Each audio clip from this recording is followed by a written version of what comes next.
এই যে 500 টাকার জন্য মাকে হত্যা করছে, হাত খরচের মাত্র 500 টাকার জন্য মাকে হত্যা, তারপর ডিপ ফ্রিজে মরদেহ রেখে দিয়েছিল ছেলে। কেন? দিন নাই, ইসলাম নাই, ঠিক কিনা বলেন না? মাকে মানুষ হত্যা করতে পারে? আমি তো আসার সময় আজকে আমার মায়ের কদমে চুমু দিয়ে এসেছি। এখন ওয়াল্লাহে মাকে মানুষ হত্যা করতে পারে? যেখানে আমরা মায়ের দিকে চোখ বড় করে তাকানো দুঃসাহস দেখাতে পারবো না, সেখানে মাকে আবার হত্যাও করা যায়। ইন্না লিল্লাহি ওয়া ইন্না ইলাইহি রাজিউন। কে মাটা? কে আপনি জানেন মা কে? মা হচ্ছে জান্নাতের দরজার চৌকট। জান্নাতের দরজার চৌকটকে আপনি হত্যা করেছেন। মাকে আফসোস, একটু আগে বলছিলাম একজনকে, একটা মানুষ ফোন করে বলতেছিল যে সন্তানরা মাকে নাকি ওষুধ কিনে দিচ্ছে না। আপনি অবাক হবেন, একটা মা 10টা ছেলে পালতে পারে, আর 10টা ভাই মিলে একটা মাকে পালতে পারে না। ঠিক কিনা জোরে বলেন? এমন এক সমাজে আছি। রিসেন্টলি আজকে একটু আগে কথা বলছিলাম যে তারা কয়েকজন ভাই আছে, মায়ের ওষুধ কে কিনে দিবে এটা নিয়ে যুদ্ধ চলতেছে। মায়ের ওষুধ কে কিনে দিবে এটা নিয়ে চলছে দ্বন্দ্ব। তো আমি সমাধান দিয়ে এসেছি, বুঝিয়ে এসেছি, মা যদি কোনো মতে বাঁচিয়ে রাখতে পারেন নসিব। আপনি বিল গেটসের চেয়েও পয়সাওয়ালা, আপনি ইলন মাস্কের চেয়েও পয়সাওয়ালা বেশি, আপনি ওয়ার্ল্ডের সবচেয়ে বড় পয়সাওয়ালা যারা আছে, যাদের নাম সবসময় দেখেন ওয়ার্ল্ডের 10 জন পয়সাওয়ালা, 20 জন সেরা পয়সাওয়ালা, তাদের চেয়ে আরো বড় পয়সাওয়ালা আপনি যদি আপনার মা বেঁচে থাকে। এর চেয়ে আরো বড় পয়সাওয়ালা আপনি যদি সাথে বাবাও বেঁচে থাকে। যার কাছে বাপ আর মা আছে সে নিজেকে যেন মনে করে আমি বিল গেটসের চেয়ে বড়, কারণ বিল গেটসের কাছে কোটি টাকা আছে, বাপ মা কিন্তু নাই। কথা বুঝেন না মনে হয় আপনি? সেজন্য আমি আপনাকে বলছি, নামাজ যারা পড়বে তাদের দিল কখনো পাথর হবে না। যারা নামাজ সিজদায় পড়ে থাকবে, একটু পড়ে থেকে দেখিয়েন, কালকে শুধু 2টা রাকাত নামাজ পড়িয়েন। আমি জয়নুল আবেদিনের এতক্ষণের কষ্টের বিনিময়ে 2টা রাকাত নামাজ পড়বেন ফিল করে করে। আল্লাহু আকবার বলে যখন নিয়ত বাঁধবেন, নিয়ত করবেন, তখন মনে করবেন পৃথিবীতে আল্লাহ আর আপনি ছাড়া আর কেউ নাই। আল্লাহ আর আপনি ছাড়া আর কেউ নাই মনে করে সিজদা করবেন। নামাজের নিয়ত করবেন। 2, নামাজে যখন দাঁড়াবেন মনে করবেন আপনি পুলসিরাতের উপরে দাঁড়িয়েছেন। কিসের উপরে দাঁড়িয়েছেন? এটাকে জায়নামাজ অথবা আপনার মসজিদের টাইলস মনে করিয়েন না প্লিজ, আমার কথা শেষ। পুলসিরাতের উপরে আপনি দাঁড়িয়েছেন, ওই পারে গেলে জান্নাত। আরে ভাই সুবহানাল্লাহ জোরে বলেন না। শয়তান কিন্তু এত সিরিয়াস থাকবে আপনাকে, কোনো মতে দেখবেন ছট করে মনটা নিয়ে গেছে বাজারে, ছট করে আপনার মাইন্ড নিয়ে চলে যাবে ফেসবুকে, ছট করে নিয়ে যাবে ওইখানে সেইখানে। নামাজের ভিতর থেকে সবচেয়ে দ্রুত মন সরে যায়, আপনি খেয়াল করিয়েন। এজন্য আপনি মনে করবেন যে আমি পুলসিরাতের উপরে আছি। পুলসিরাতে কি একটু এদিক সেদিক মন দেওয়া যাবে? ধরেন একটা সাপোজ একটা বাঁশের সাঁকু, কি বলেন তো, বাঁশের সাঁকু চিনেন তো? অনেক জায়গায় আছে না বিলে, একটা বাঁশের উপর দিয়ে আপনাকে যেতে হবে, কোনো ধরনী নাই। তখন আপনাকে ফুল কনসেন্ট্রেট কদম রাখতে হবে, খুব হিসেব করে যাতে পড়ে না যান। তাহলে পুলসিরাত হচ্ছে চুলের চেয়ে চিকন, খুরের চেয়ে ধার, ওখানে 1 সেকেন্ডের জন্য মন এদিক সেদিক করার সুযোগ নাই। তাহলে আপনি মনে করেন যে জায়নামাজটাও সেরকম। ওই জায়নামাজে আপনি যখন দাঁড়িয়ে গেছেন, সালাম ফেরানোর আগ পর্যন্ত 1 চুল যদি অন্যদিকে মন না দিয়ে শেষ করতে পারেন তো আপনি জান্নাতে ঢুকে গেলেন। পুলসিরাত। 3 নম্বর, আপনার মন যদি বারবার সরে যায় আপনি 2টা জিনিস করতে পারেন। এক হচ্ছে আলিফ লাম হা, আল্লাহু। এই নকশা আপনি চোখের সামনে রাখতে পারেন আস্তে আস্তে মনকে ঠিক করার জন্য। এরপরে যখন আপনি তিলাওয়াত করবেন, প্লিজ যে সূরাগুলো নিয়মিত পড়েন এগুলোর অনুবাদ আপনি আগে শিখে নেবেন। আপনি অনুবাদ জানেন না বলে আপনার নামাজে মজা পান না। আপনি যদি নামাজের মধ্যে যখন আপনি বলছেন আলহামদুলিল্লাহি রাব্বিল আলামিন, তখন আপনার ভিতরে কি হচ্ছে অনুবাদ জানার কারণে? সমস্ত প্রশংসা আমার আল্লাহ। হ্যাঁ, আর রহমানির রহিম, হ্যাঁ আমার আল্লাহই তো পরম করুণাময়, না হলে আমার মতো ব্যক্তিকে আল্লাহ এত এত সুখে রেখেছে। উনি তো দয়ালু, হ্যাঁ উনি হাসরের মাঠে আমাকে মাফ করবেন। মালিক ইয়াউমিদ্দিন, আমার আল্লাহই তো বিচার দিবসের মালিক। ইয়াকা না'বুদু ওয়া ইয়াকা নাস্তাঈন, আল্লাহ আমি তোমার ইবাদত করি, তোমার কাছেই সাহায্য চাই। আল্লাহ তুমি আমাকে অন্য কারো কাছে নিও না। আল্লাহ, অনেক মানুষ জানে না ওয়া ইয়াকা নাস্তাঈন মানে কি, তাই তো সে এইদার সেইদার ওইদার ওইদার মুকাফেক কি হয়। যারা জানে তারা বলে তখন মনে মনে, হ্যাঁ আল্লাহ তোমার কাছে চাচ্ছি, অন্য কারো কাছে নিও না। ইহদিনাস সিরাতাল মুস্তাকিম, চালাও সে পথে যে পথে তোমার প্রিয়জন গেছে চলি। আমাদেরকে হেদায়েতের রাস্তা দেখাও। সুবহানাল্লাহ, জোরে বলেন না।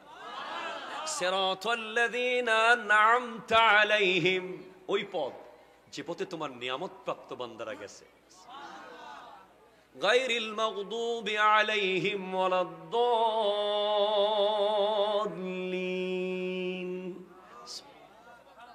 আপনি ফিল করেন ওই পথ নয়, পথভ্রষ্টদের পথ নয়, হেদায়েত প্রাপ্তদের পথ। আপনি প্রতিদিন বলছেন, অনুবাদ মনে মনে জানতেছেন, তখন আপনার ভিতরে ফিল হবে আপনি কি বলছেন। আর আপনাকে মাঝখানে একটা কথা বলি, নিজের ছেলেকে সূরা ফাতিহা নিজে শিখিয়ে দিবেন। হুজুর থেকে আপনি আগে শিখে নেবেন, পরে ছেলেকে সূরা ফাতিহা শিখিয়ে দিবেন, যাতে করে সূরা ফাতিহা আজীবন ছেলে পড়বে, আপনি সদকায়ে জারিয়া সওয়াব পাবেন। এরপর আপনি পড়ছেন এবার আলাম তারা কাইফা ফাআলা রাব্বুকা বিআসহাবিল ফিল। হাবিব আপনি কি দেখেননি হাতিওয়ালাদের সাথে আল্লাহ কি করেছে? তখন আপনার ভিতরে আসবে, হাই রে আল্লাহ, আব্রাহা বাদশাহ এত অহংকারী, তাকে আল্লাহ একটা ছোট্ট চনাবুটের দানার মতো, দানার সমান পাথর দিয়ে তার হাতি সহ জমিনে গেড়ে ফেলেছে, আমি কি অহংকার করতেছি। তখন আপনার ভিতর থেকে অহংকার রিডিউস হয়ে যাবে। আপনি বুঝতে পারবেন আল্লাহ একজন হাতিওয়ালাকে এমন ভাবে ধ্বংস করেছে, এত বড় বাদশাকে, আর আমি সামান্য 10 টাকা কামাই এত অহংকার, সামান্য একটু ক্ষমতা পাইয়া এত অহংকার, মোটর সাইকেলে বসার লগে লগে এত অহংকার। আজকে বলে যাই, যুবক, মোটর বাইক কার কার হাতে আছে? কার কার কাছে বাইক আছে? একটু হাত তুলে দেখান তো দেখি। একটা দেখান না, আর কে আছে? আর নাই? এখানে এতগুলো স্মার্ট ছেলে, বাইক নাই যে বিশ্বাস করতে কষ্ট হচ্ছে আমার। আচ্ছা, একজন পাইলাম। এই যে মোটর সাইকেল হচ্ছে একটা অহংকারের সাইকেল, ঠিক কিনা? জোরে বলেন না। রিসেন্টলি আমি 2-1 জায়গায় আমাকে মানুষ রিকোয়েস্ট করেছে আমি যেন এই বিষয়ে কথা বলি। মোটর বাইক হচ্ছে অহংকারের বাইক, আর এটা ডিজাইনটা এমন ভাবে করা যেটাতে আপনি বসলেই আপনার মধ্যে একটা আলাদা ভাবসাব চলে আসবে। কিন্তু আপনি যদি ইয়ামাহা কতগুলো আছে না পুরাতন, ব্যবসা না কি বলে যে, হ্যাঁ ঠিক আছে না, ওগুলোতে বসলে আপনার মোটে অহংকার আসবে না। শহর শহর মানুষ একেবারে আস্তে আস্তে বাতাস খেতে খেতে চলে যাচ্ছেন। কিন্তু আপনি যখন বসে যাবেন R16 নাকি 10, হ্যাঁ 10-এ বসবেন, 5-এ বসবেন, অথবা রয়্যাল এনফিল্ডে বসবেন, আপনার ভিতরে একটা আলাদা জিনিস কাজ করবে। আমি বোধহয় পুরো মাদার বাড়ির মালিক এই মুহূর্তে। রোডগুলো আমাকে লিখে দেওয়া হয়েছে বাইকের সাথে সাথে। ঠিক কিনা বলেন তো? আজকের এই মাহফিল থেকে একটা যুবক কি সাহস করে হাত তুলতে পারবে অপ্রয়োজনে সাইডের উপরে বাইকের স্পিড তুলবো না? একটা যুবক চাচ্ছি, একজন যুবক। একটু আমার কাছে আসেন, বুকের সাথে আসেন, এখানে আসেন। সারা দুনিয়ার আইডল আপনি, মারহাবা জোরে বলেন। কি নাম আপনার? Arif, Mohammad Arif. Looking so smart. চুলগুলো সামনে সোজা হয়ে যাবে ইনশাআল্লাহ, দাড়ির সাথে মাশাআল্লাহ। আমার ভাই ওয়াদা করেছে যে অপ্রয়োজনে, হ্যাঁ কোনো জরুরি রুগী, কোন একটা বিষয় পৌঁছাতে হচ্ছে দ্রুত। এখন আমরা বাইক 80-90 তুলি, কখন এই আর রেস দেখাতে না। একটা মানুষ গেছে আপনার সামনে দিয়ে, আপনাকেও এখন দেখাইতেই হবে রেস। এটার জন্য আপনাকে আল্লাহ বানাই নাই। আপনি রেস দেখালে তাহাজ্জুদে দেখান। কথা জোরে বলেন না ঠিক কিনা? আপনি রেস দেখালে ফজরের নামাজে এসে রেস দেখান। আপনার বন্ধুকে দেখিয়ে দেন তুই তো ঘুমেছিলি, বাট আমি ফজরের জামাতে পড়েছি বেটা। সে যদি বলে আমিও পড়েছি, তখন বলবেন আমি জোহর পরে দেখাবো জামাতে। সে যদি বলে আমি জোহরও পড়েছি, আপনি বলবেন আমি আসর পরে দেখাবো তোকে। আসরও পড়েছে, আপনি মাগরিব এশা পড়বেন। সে বলে আমি এশাও পড়েছি, আপনি তাহাজ্জুদ পড়বেন। সে বলে আমি তাহাজ্জুদ পড়েছি, আপনি সেহরিকে রোজা রেখে দিবেন পরের দিন। রেস হবে সেখানে, ঠিক কিনা কথা বলেন? মোটর বাইকের রেস দেখিয়ে জীবন শেষ করে দিয়ে কোনো লাভ নাই। এই জীবনের অনেক মূল্য, এই এক একটা মিনিটের কোটি কোটি টাকার মূল্য। একটা মিনিট তোমাকে আল্লাহ বাঁচিয়ে রেখেছে যাতে তুমি আল্লাহর কাছাকাছি আসতে পারো। আল্লাহ পাক আমাদেরকে বোঝার তৌফিক দান করুক। অপ্রয়োজনে 60 এর উপরে বাইকের রেস তোলার দরকার। সর্বোচ্চ 60, 61তে উঠবে, দেখবেন আমি সামনে দাঁড়ায় আছি। কথা বুঝেন নাই মনে হয়? অপ্রয়োজনে যদি 60-61 তুলেন, আর কোন নারীকে মোটর সাইকেলে যদি নিতে হয় অত্যন্ত পর্দানশীল ভাবে নেবেন। এজন্য কিয়ামতের মাঠে আপনাদেরকে যথেষ্ট শাস্তির আওতায় আসতে হবে। আপনি বাইকে একটা বেগানা নারীকে নিয়েছেন, তার চুল খোলা, সে বসেছে পুরুষের মতো, এটা নির্লজ্জতা বেহায়াপনা ছড়াতে ছড়াতে আপনি যাচ্ছেন। ঠিক কিনা কথা বলেন না?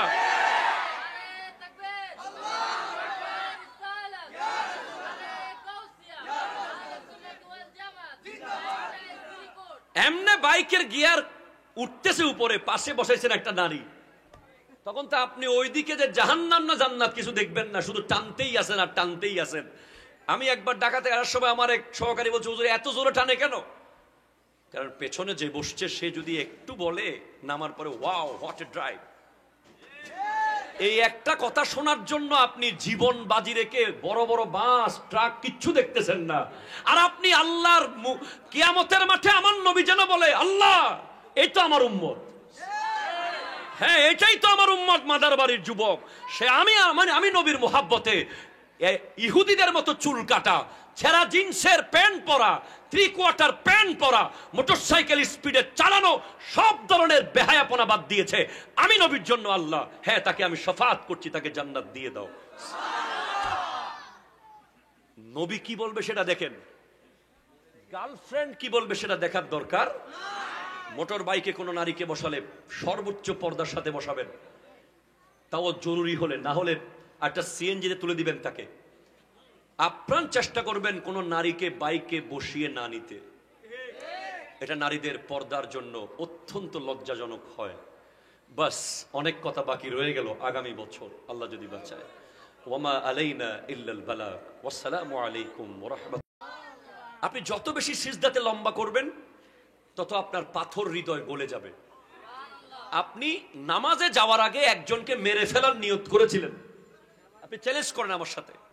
মসজিদে ঢোকার আগে বলছেন তুরে মসজিদুন বাইরে হাইবেলাইম, ধরেন ফুল সেটআপ করে রেখেছেন যে মসজিদ থেকে বের হয়ে তাকে আপনি হত্যা করবেন, কথার কথা।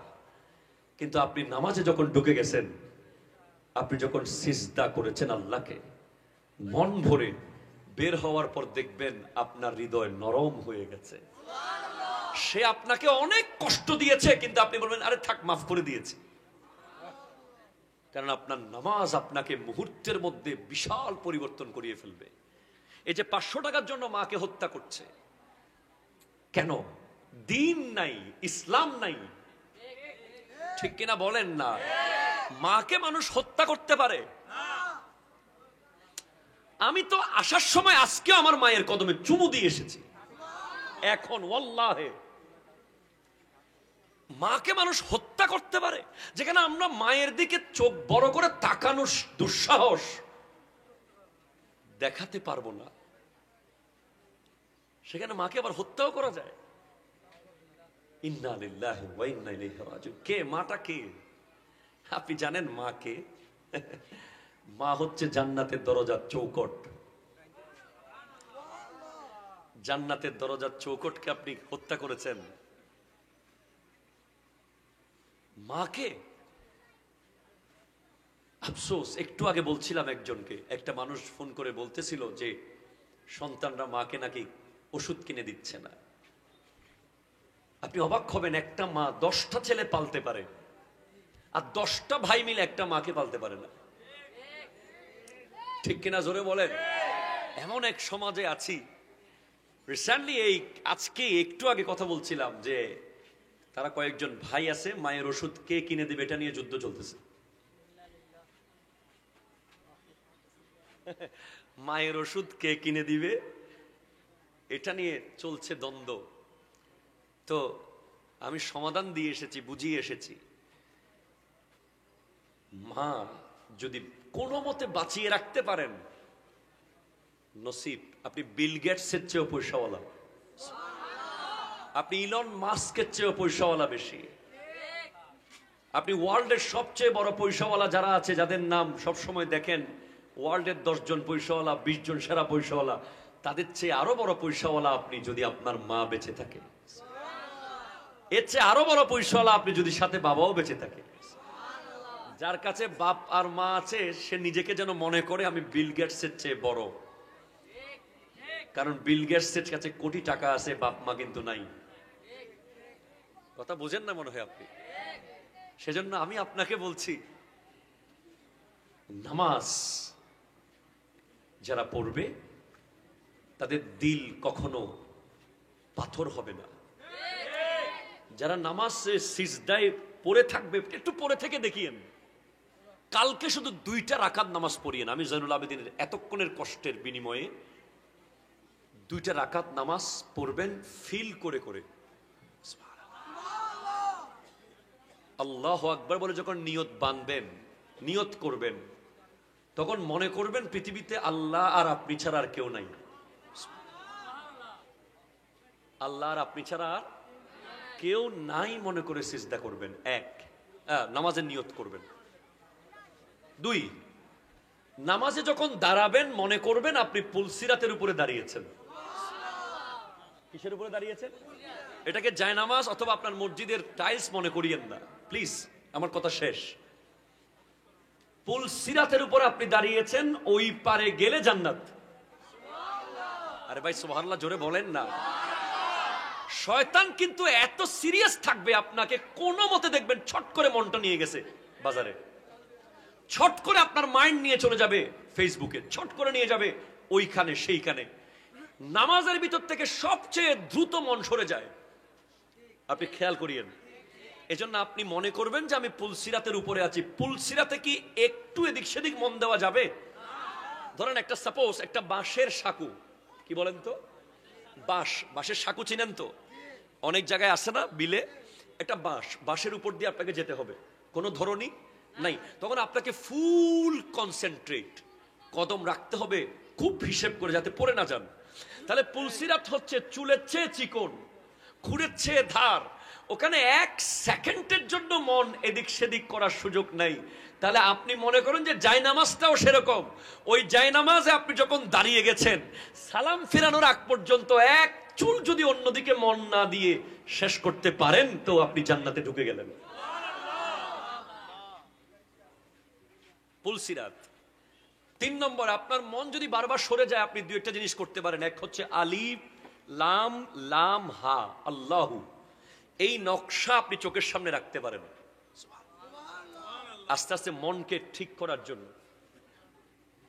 এরপরে যখন আপনি তিলাওয়াত করবেন, প্লিজ যে সূরাগুলো নিয়মিত পড়েন এগুলোর অনুবাদ আপনি আগে শিখে নেবেন।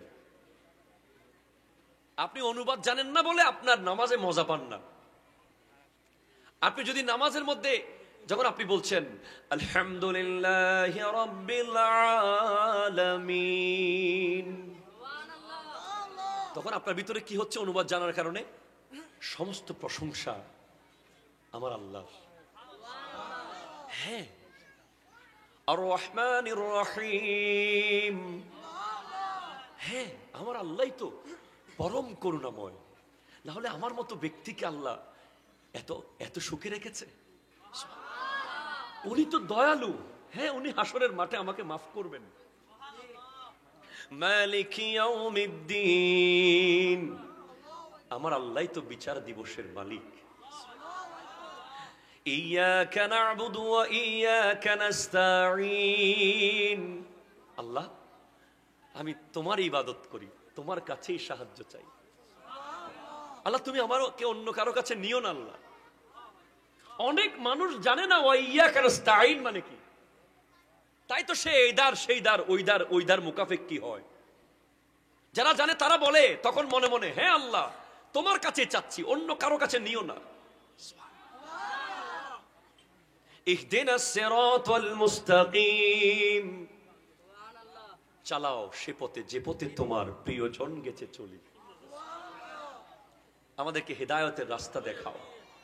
সুবহানাল্লাহ, জোরে বলেন না।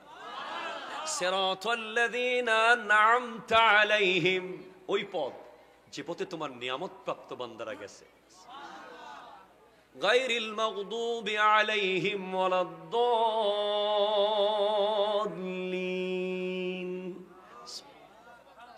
আপনি ফিল করেন ওই পথ নয়, পথভ্রষ্টদের পথ নয়, হেদায়েত প্রাপ্তদের পথ। আপনি প্রতিদিন বলছেন, অনুবাদ মনে মনে জানতেছেন, তখন আপনার ভিতরে ফিল হবে আপনি কি বলছেন। আর আপনাকে মাঝখানে একটা কথা বলি, নিজের ছেলেকে সূরা ফাতিহা নিজে শিখিয়ে দিবেন। হুজুর থেকে আপনি আগে শিখে নেবেন, পরে ছেলেকে সূরা ফাতিহা শিখিয়ে দিবেন, যাতে করে সূরা ফাতিহা আজীবন ছেলে পড়বে, আপনি সদকায়ে জারিয়া সওয়াব পাবেন। এরপর আপনি পড়ছেন এবার আলাম তারা কাইফা ফাআলা রাব্বুকা বিআসহাবিল ফিল। হাবিব আপনি কি দেখেননি হাতিওয়ালাদের সাথে আল্লাহ কি করেছে? তখন আপনার ভিতরে আসবে, হাই রে আল্লাহ, আব্রাহা বাদশাহ এত অহংকারী, তাকে আল্লাহ একটা ছোট্ট চনাবুটের দানার মতো, দানার সমান পাথর দিয়ে তার হাতি সহ জমিনে গেড়ে ফেলেছে, আমি কি অহংকার করতেছি। তখন আপনার ভিতর থেকে অহংকার রিডিউস হয়ে যাবে। আপনি বুঝতে পারবেন আল্লাহ একজন হাতিওয়ালাকে এমন ভাবে ধ্বংস করেছে, এত বড় বাদশাকে, আর আমি সামান্য 10 টাকা কামাই এত অহংকার, সামান্য একটু ক্ষমতা পাইয়া এত অহংকার, মোটর সাইকেলে বসার লগে লগে এত অহংকার। আজকে বলে যাই, যুবক, মোটর বাইক কার কার হাতে আছে? কার কার কাছে বাইক আছে? একটু হাত তুলে দেখান তো দেখি। একটা একটু দেখান না, আর কে আছে? আর নাই? এখানে এতগুলো স্মার্ট ছেলে, বাইক নাই যে বিশ্বাস করতে কষ্ট হচ্ছে আমার। আচ্ছা, একজন পাইলাম। এই যে মোটর সাইকেল হচ্ছে একটা অহংকারের সাইকেল, ঠিক কিনা? জোরে বলেন না। রিসেন্টলি আমি 2-1 জায়গায় আমাকে মানুষ রিকোয়েস্ট করেছে আমি যেন এই বিষয়ে কথা বলি। মোটর বাইক হচ্ছে অহংকারের বাইক, আর এটা ডিজাইনটা এমন ভাবে করা যেটাতে আপনি বসলেই আপনার মধ্যে একটা আলাদা ভাবসাব চলে আসবে। কিন্তু আপনি যদি ইয়ামাহা কতগুলো আছে না পুরাতন, ব্যবসা না কি বলে যে, হ্যাঁ ঠিক আছে না, ওগুলোতে বসলে আপনার মোটে অহংকার আসবে না। শহর শহর মানুষ একেবারে আস্তে আস্তে বাতাস খেতে খেতে চলে যাচ্ছেন। কিন্তু আপনি যখন বসে যাবেন R16 নাকি 10, হ্যাঁ 10-এ বসবেন, 5-এ বসবেন, অথবা রয়্যাল এনফিল্ডে বসবেন, আপনার ভিতরে একটা আলাদা জিনিস কাজ করবে। আমি বোধহয় পুরো মাদার বাড়ির মালিক এই মুহূর্তে। রোডগুলো আমাকে লিখে দেওয়া হয়েছে বাইকের সাথে সাথে, ঠিক কিনা বলেন তো? আজকের এই মাহফিল থেকে একটা যুবক কি সাহস করে হাত তুলতে পারবে অপ্রয়োজনে 60-এর উপরে বাইকের স্পিড তুলবো না? একটা যুবক চাচ্ছি, একজন যুবক। একটু আমার কাছে আসেন, বুকের সাথে আসেন, এখানে আসেন। সারা দুনিয়ার আইডল আপনি, মারহাবা জোরে বলেন। কি নাম আপনার? Arif, Mohammad Arif Chowdhury. Mohammad Arif. Looking so smart. চুলগুলো সামনে সোজা হয়ে যাবে ইনশাআল্লাহ, দাড়ির সাথে মাশাআল্লাহ। আমার ভাই ওয়াদা করেছে যে অপ্রয়োজনে, হ্যাঁ কোনো জরুরি রোগী, কোন একটা বিষয় পৌঁছাতে হচ্ছে দ্রুত, এখন আমরা বাইক 80-90 তুলি কখন এই আর রেস দেখার না, একটা মানুষ গেছে আপনার সামনে দিয়ে, আপনাকেও এখন দেখাইতেই হবে রেস। এটার জন্য আপনাকে আল্লাহ বানাই নাই। আপনি রেস দেখালে তাহাজ্জুদে দেখান, কথা জোরে বলেন না ঠিক কিনা? আপনি রেস দেখালে ফজরের নামাজে এসে রেস দেখান। আপনার বন্ধুকে দেখিয়ে দেন তুই তো ঘুমেছিলি বেটা, আমি ফজরের জামাতে পড়েছি বেটা। সে যদি বলে আমিও পড়েছি, তখন বলবেন আমি জোহর পরে দেখাবো জামাতে। সে যদি বলে আমি জোহরও পড়েছি, আপনি বলবেন আমি আসর পরে দেখাবো তোকে। আসরও পড়েছে, আপনি মাগরিব এশা পড়বেন, সে বলে আমি এশাও পড়েছি, আপনি তাহাজ্জুদ পড়বেন, সে বলে আমি তাহাজ্জুদ পড়েছি, আপনি সেহরিকে রোজা রেখে দিবেন পরের দিন। রেস হবে সেখানে, ঠিক কিনা কথা বলেন? মোটর বাইকের রেস দেখিয়ে জীবন শেষ করে দিয়ে কোনো লাভ নাই। এই জীবনের অনেক মূল্য, এই এক একটা মিনিটের কোটি কোটি টাকার মূল্য। একটা মিনিট তোমাকে আল্লাহ বাঁচিয়ে রেখেছে যাতে তুমি আল্লাহর কাছাকাছি আসতে পারো।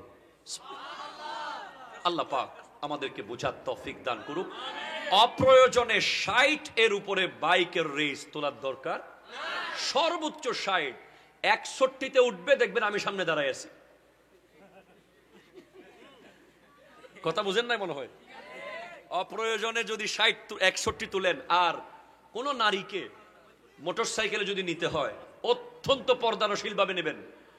এজন্য কিয়ামতের মাঠে আপনাদেরকে যথেষ্ট শাস্তির আওতায় আসতে হবে। আপনি বাইকে একটা বেগানা নারীকে নিয়েছেন, তার চুল খোলা, সে বসেছে পুরুষের মতো, এটা নির্লজ্জতা বেহায়াপনা ছড়াতে ছড়াতে আপনি যাচ্ছেন, ঠিক কিনা কথা বলেন না?